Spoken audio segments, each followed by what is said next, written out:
17. kapitola. Červené kruhy, ktoré ako bláznivé krúžili pred mojimi očami, sa pomaly strácali a cítila som, že krč v mojom hrtane a pľúcach poľavuje.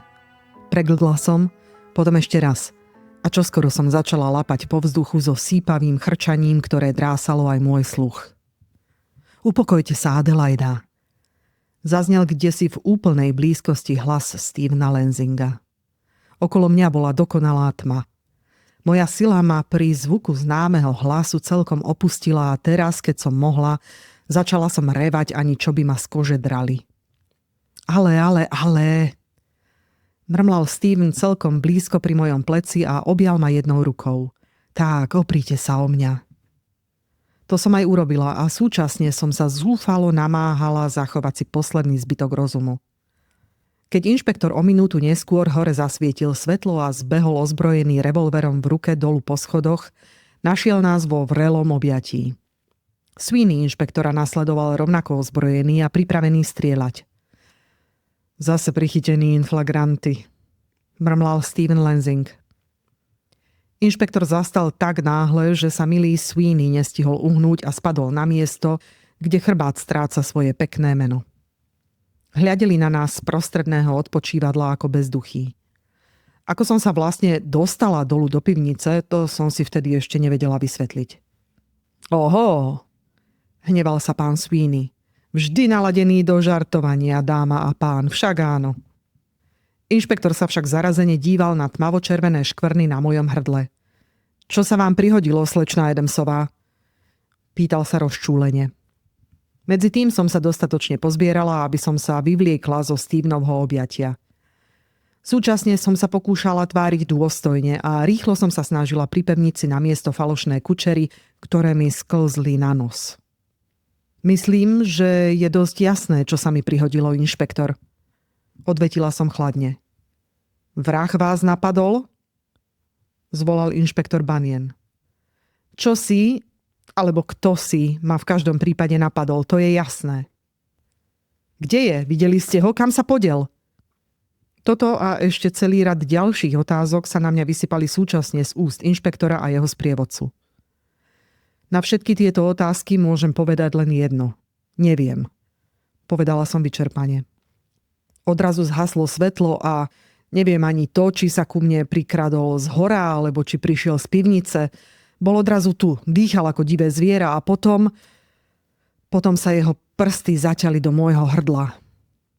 Svetlo má 2 vypínače, vysvetľoval Sweeney, ktorý si vreckovým lampášom posvietil do všetkých polotmavých kútov. Možno ho vypnúť na hornom odpočívadle, ale aj v pivnici. Do paroma, to je skutočne výnimočná dedukcia. Posmieval sa Steven Lansing. Inšpektor sa na ňo zamračene zadíval. Pán Lansing, ako ste sa sem dostali tak rýchlo? Vypytoval sa. Zabudla som sa zmieniť o tom, že od tragickej smrti Hildy Antoniovej odložil inšpektor svoje láskavé chovanie a zaobchádzal s nami práve tak drsne, ako väčšina policajtov v kriminálnych románoch, ktorí zúrivo fajčia cigary a prebodávajú podozrivých divými pohľadmi. Dostal som sa sem práve tak ako vy, inšpektor, totiž dverami hore na chodbe. Pokojne vysvetľoval Steven. Prišiel som práve včas, aby som sa mohutným skokom vrhol na neviditeľného útočníka, ktorý napadol slečnu Adamsovú, pričom sa táto milá dáma, bohužiaľ, dolu hlavou skotúľala schodmi. Teraz som pochopila, prečo ma tak veľmi bolel každý kúsok tela, aj tie, ktoré neboli vystavené tomu hrozivému útoku. Vrah, pokračoval Steven, využil trmy vrmy zápasu na útek. Kam sa podiel, to neviem. Tak, hundral inšpektor. Ale vlastne ste mohli počuť, či vrah utekal hore alebo dole. Steven sa na mňa usmial. Slečná Adamsová je... Ani neviem, ako by som to mal povedať. Skrátka, čo robí, to robí dôkladne a keď sa kotúľa dole schodmi, vyvolalo to taký hrmot, ako by sa zrútila šikmá väža z Pizy. Aj vy hore ste určite počuli všetok ten hluk. Musíte uznať, Lansing, že to nič nemení na tom, že ste vy mohli slečnú Adamsovú škrtiť a potom ju zhodiť zo schodov. Na chvíľu mi prišlo zle. Spomenula som si, že som sa Stevenovi vyhrážala, že všetko, čo viem, Poviem polícii a on ma upozorňoval, že to môže byť dosť nebezpečné. Napriek tomu som do toho vstúpila. Nebuďte smiešný, inšpektor. Prečo by sa ma pán Lansing pokúšal zavraždiť a v nasledujúcej chvíli by robil všetko možné, aby mi zachránil život? Váš pád dolu schodmi, slečná Adamsová, pôsobil taký hrmot, že by zobudil aj mŕtvych, povedal inšpektor sucho. Stevenovi Lansingovi teda nezostávalo nič iné, len aby zahral úlohu záchrancu a počkal chvíľu, kým nepríde polícia. Pravda, iba za predpokladu, povedal Steven ľahko vážne, že som bol útočníkom. Inšpektor sa zamyslel. Vždy ste mi boli podozriví, Lansing. Ach, aká škoda.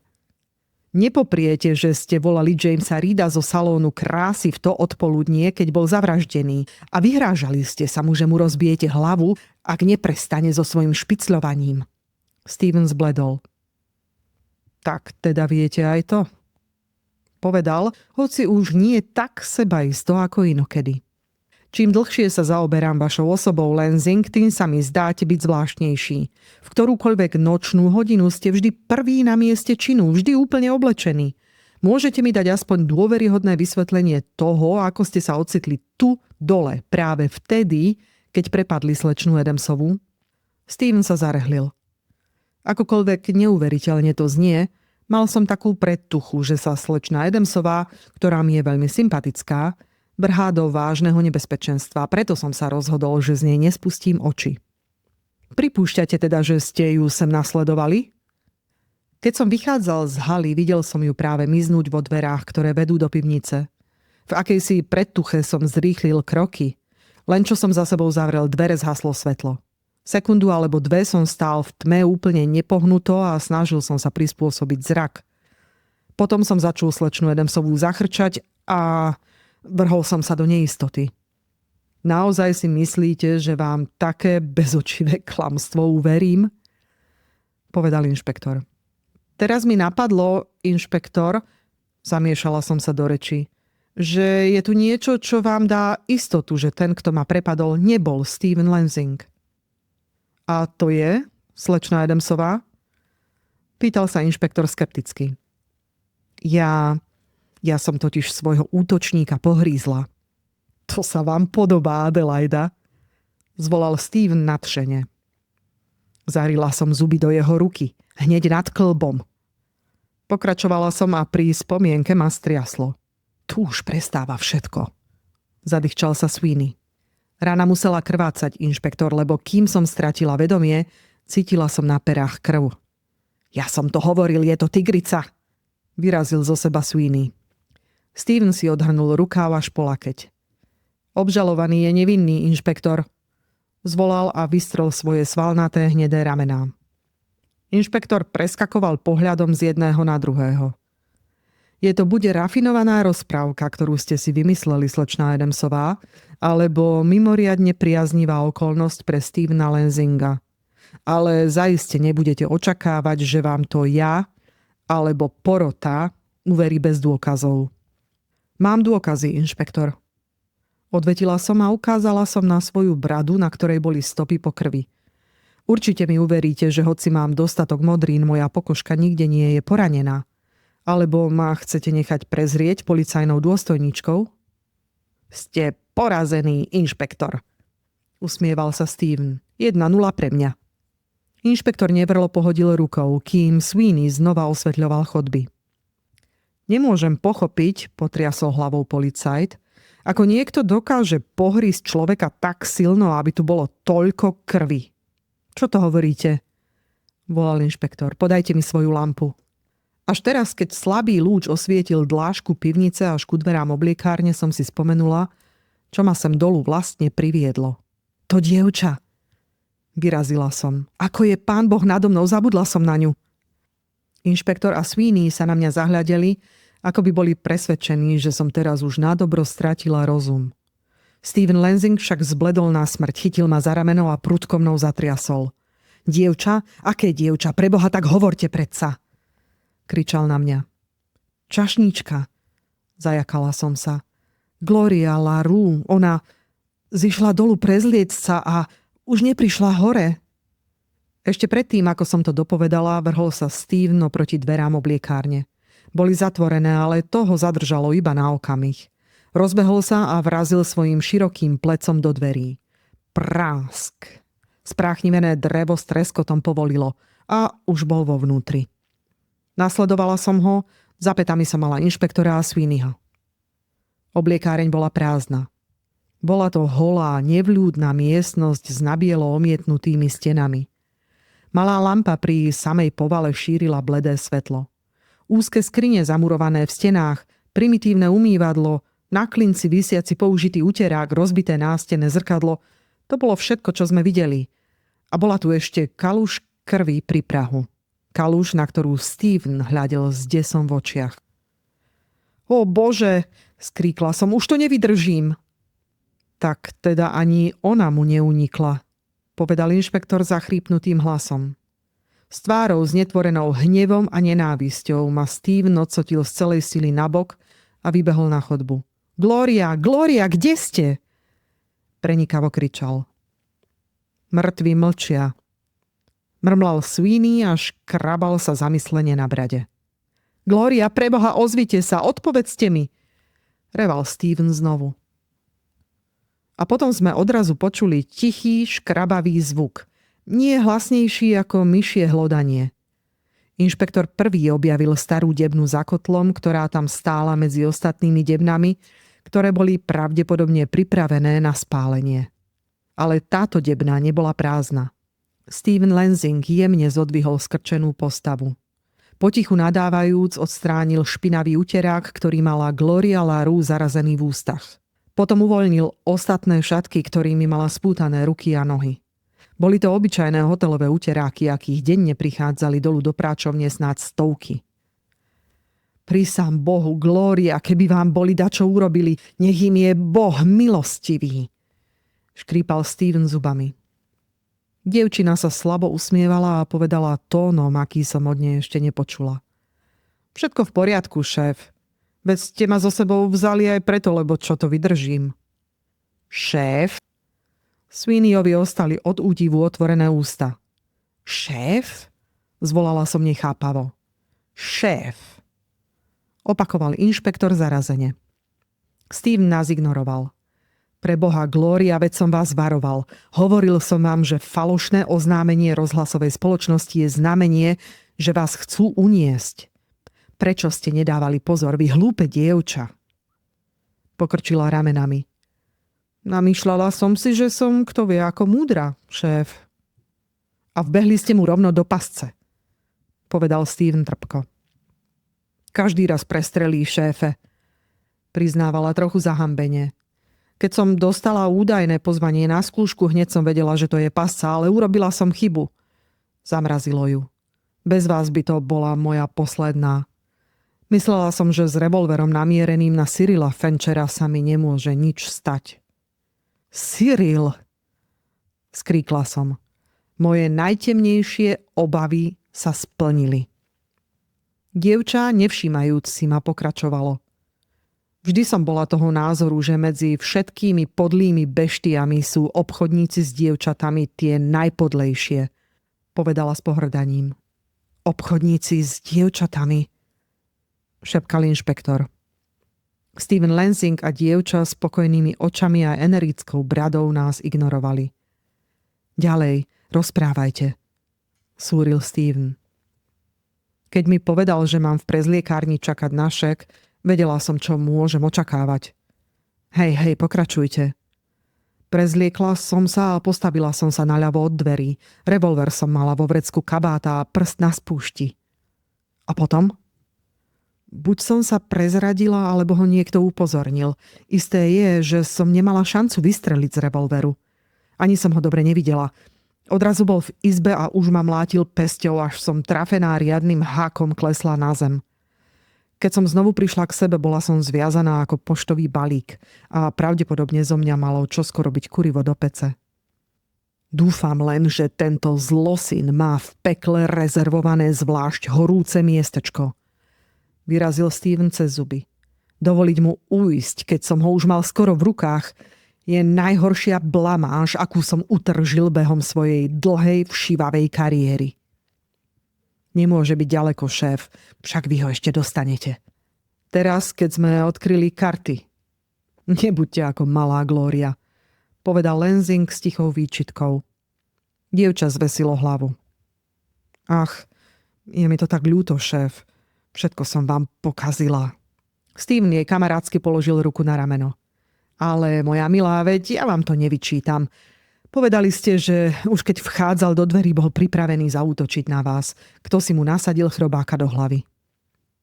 Steven teraz znovu prvý raz vzal na vedomie našu prítomnosť. Keď jeho zrak padol na mňa, vzdychol si.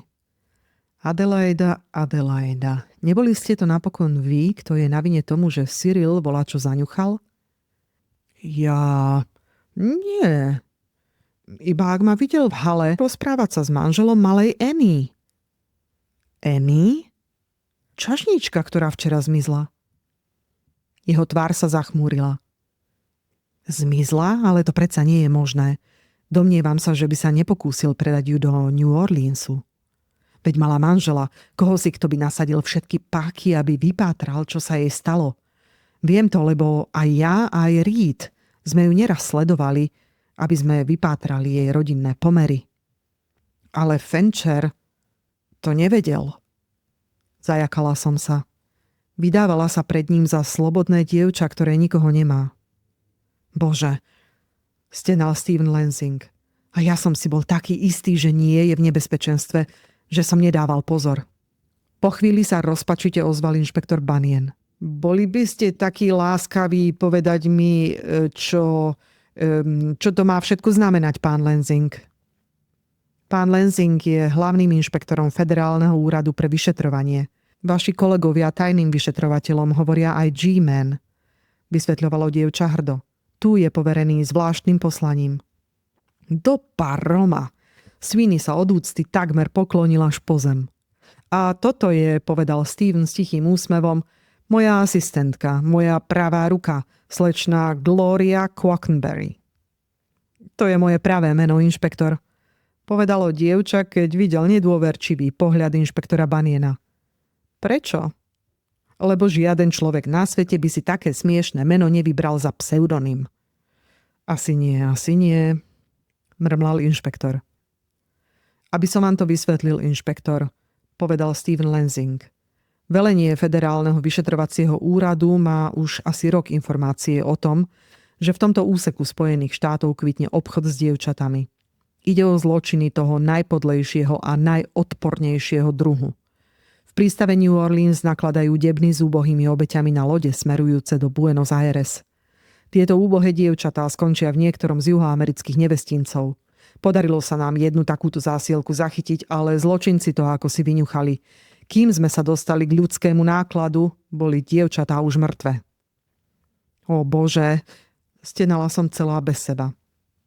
Našli sme stopu dievčaťa, ktorému sa podarilo vyhodiť ceruzkou načarbanú správu z nákladného auta, ktorým ho odvážali do New Orleans. Ale dávno predtým, než sa správa dostala do našich rúk, ju vyhodili na cestu a tam ju náhodou prešlo nákladné auto.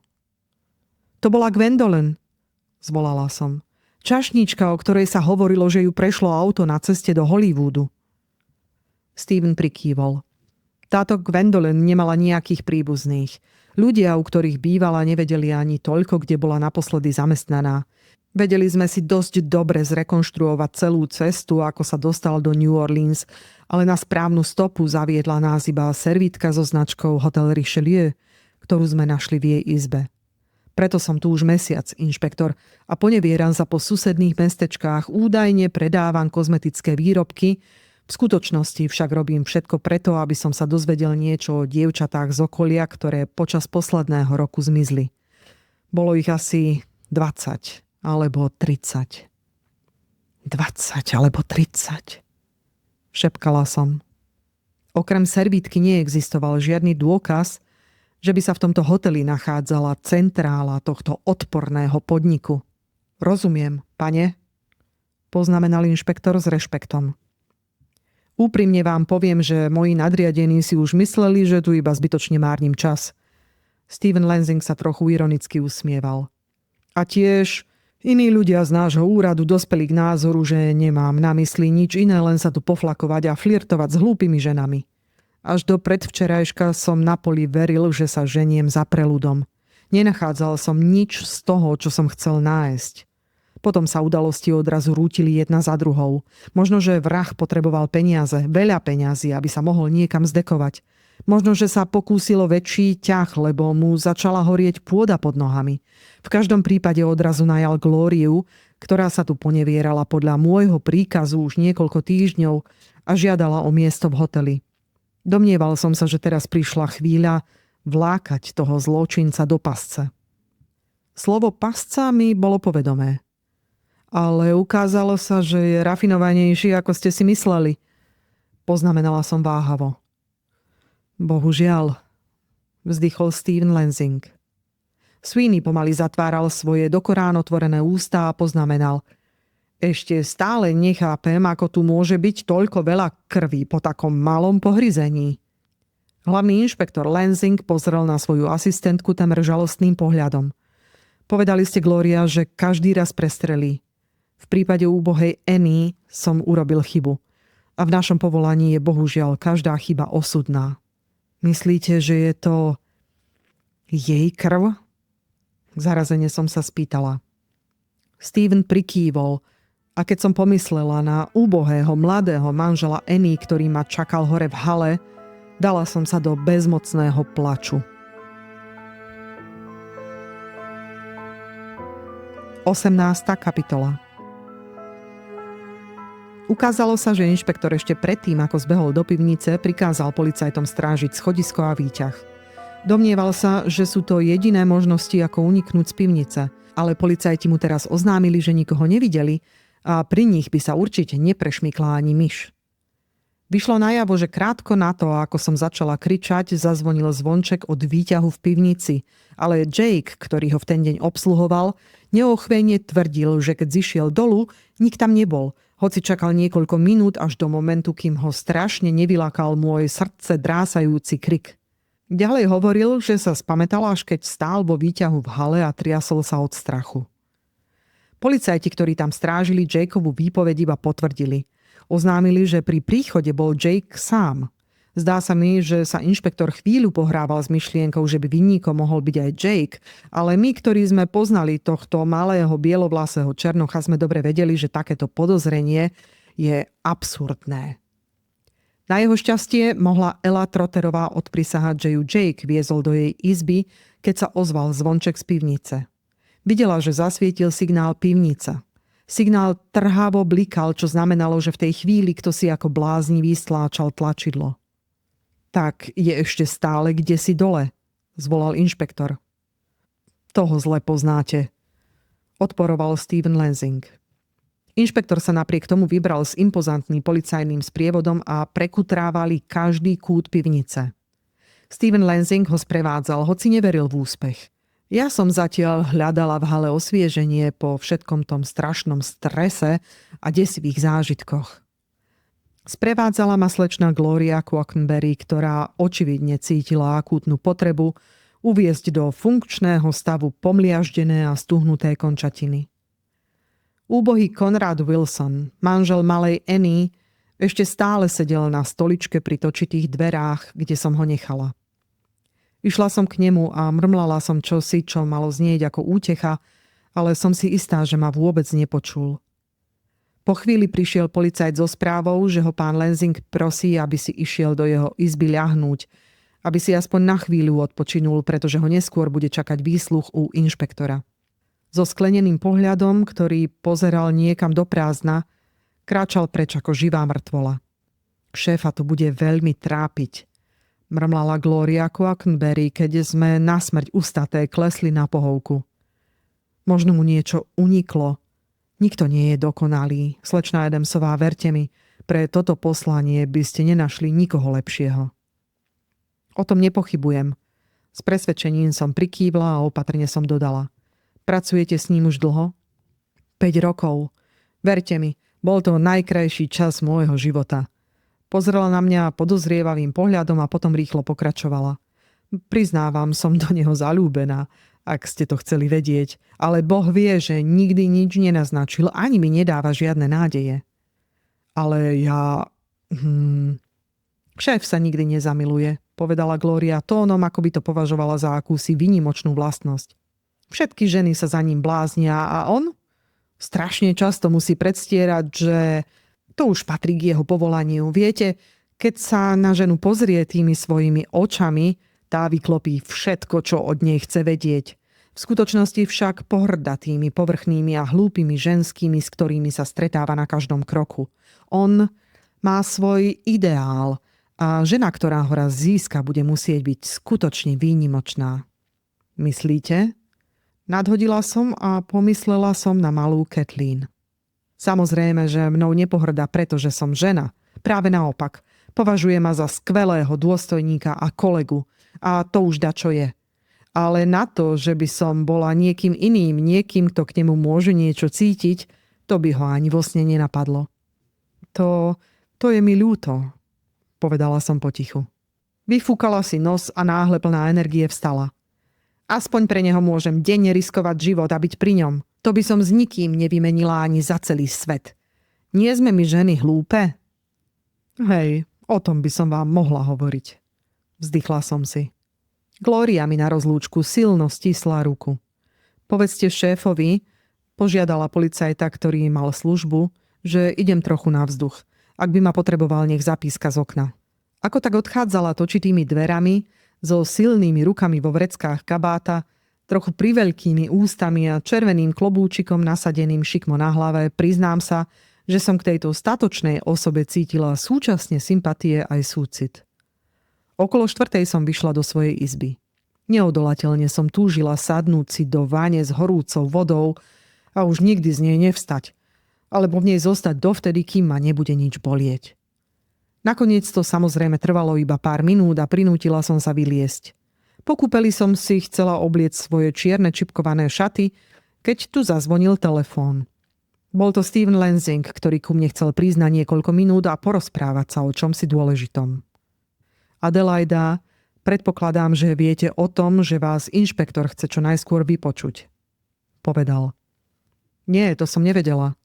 Nebude to určite nič zvláštne, ale predtým by som sa s vami rád porozprával. Dobre, poďte teda hore. Práve som sedela pri okne, keď vošiel, unavený a skľúčený.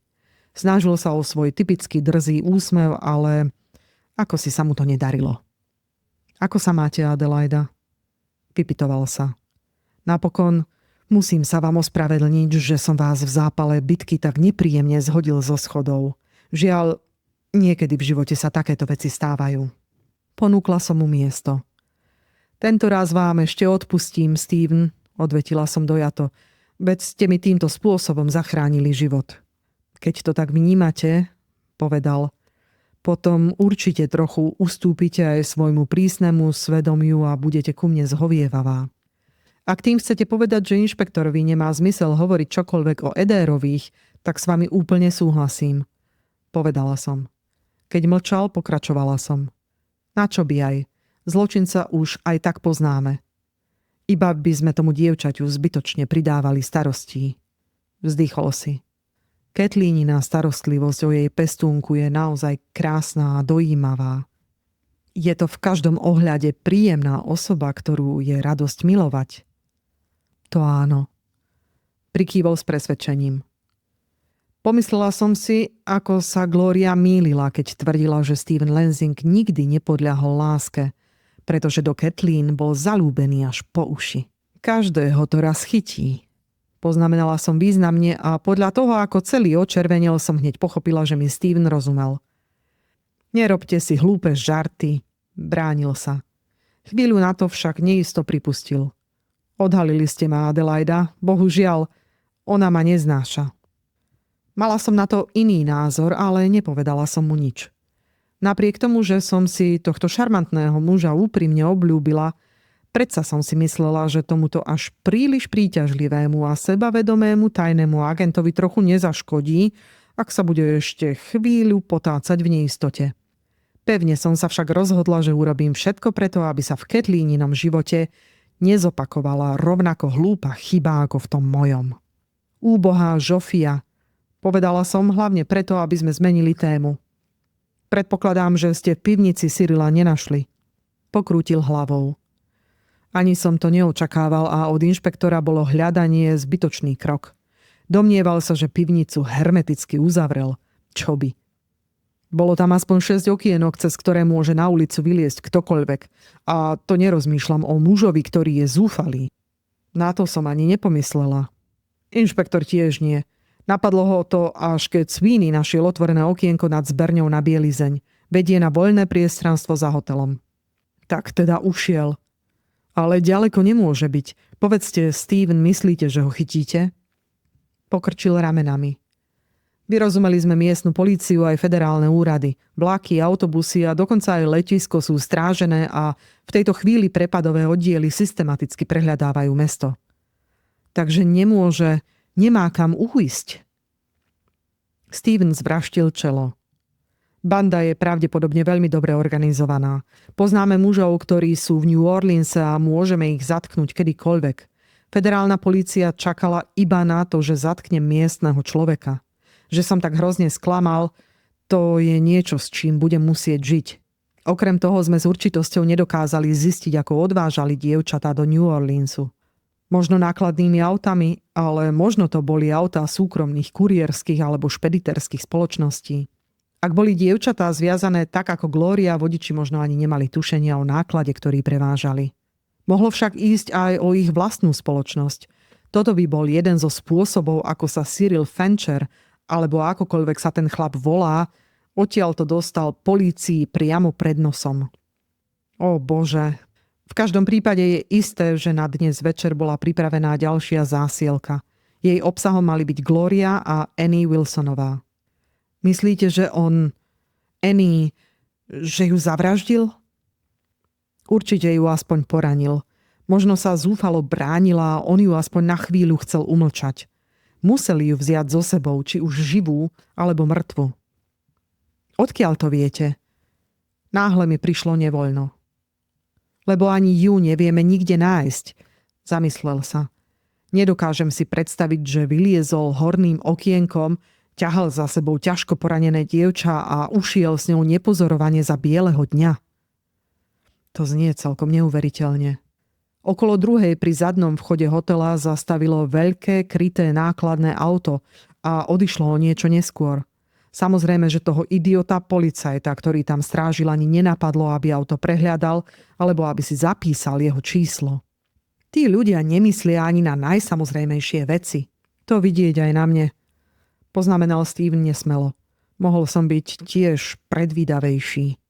Nezmysel, Steven. Nemôžete za to, že... V tom na dvere zaklopal inšpektor Bunyan. Aj on stratil všetku energiu a vyčerpaný klesol na stoličku, ktorú som mu ponúkla. Jeho elegantný oblek bol zašpinený a celú tvár mal od sadzí a špiny. Mali ste šťastie? Spýtoval sa Steven tónom, ktorý už vopred očakáva presný opak. Nie, odpovedal inšpektor. Ušiel pravdepodobne okienkom rovno do nákladného auta a dievča si ťahal za sebou. Myslíte? Auto čakalo na Annie a slečnú Quackenberry. Možno. Neodvážil sa ju nechať v pivnici ani na okamih dlhšie ako musel. Keď svoju obeť vytiahol von, auto sa v tom okamihu pohlo. Ale namietala som, Annie zmizla už včera na obed.